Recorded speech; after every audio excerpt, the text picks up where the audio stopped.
It was hit 85 degrees this afternoon at DFW, so we did shatter that record of 83 set back in 2016, and we're well above average for this point in the year as well. But just as Nicole mentioned, we do have a cold front on the way, and in fact, if you do see the alerts that we've got going on across the country, in the tan, which does include us in North Texas, that's a wind advisory, and that stretches up through the plains and up into parts of the Midwest. You'll also notice some winter alerts as you take a look up into the Great Lakes. So we've got a lot going on across the country in a time frame where a lot of folks are headed out for travel plans, headed back home from the holiday. And we do have some messy weather to talk about, especially when it comes to places like the Great Lakes region and up into the Northeast as well. So of course that does include spots where we see some big airports, places like New York City. Those will all be spots to watch as we do get into tomorrow.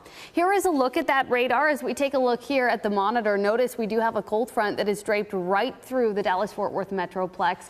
That is going to bring us that steep drop in temperatures and maybe an isolated shower chance to the southeast of us tomorrow. Overall, though, I do think most of us remain dry.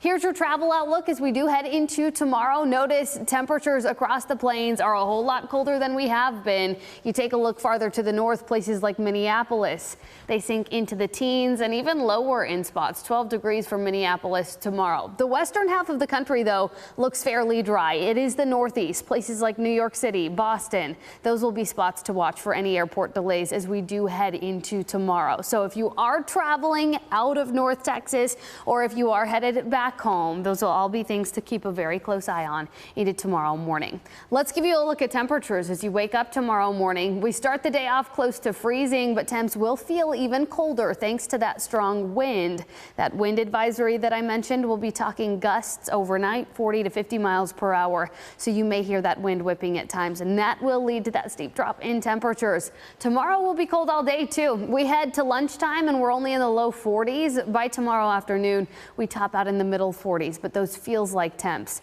will be in the 30s all afternoon. So keep that in mind as you do head out and about. Then we get closer to the New Year's holiday. By New Year's Eve, we are looking at temperatures back into the mid 60s. So it is a steady warming trend. Really a nice day come Wednesday.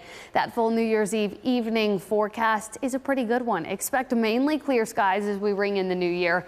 In the low 50s around the 6 o'clock hour on New Year's Eve. By midnight, we will be looking at temps in the middle 40s. So you'll want the jackets if you do have any outdoor plans for the holiday, but we won't be dealing with any rain as we get toward that point. Come New Year's Day, here's how things look. We continue that warm up back into the upper 60s by New Year's Day, low 70s come Friday, and then we do have another week dry cold front as we head into next weekend. Still looking dry with sunshine, but that does send us back into the 60s. Stay warm tomorrow. Nicole.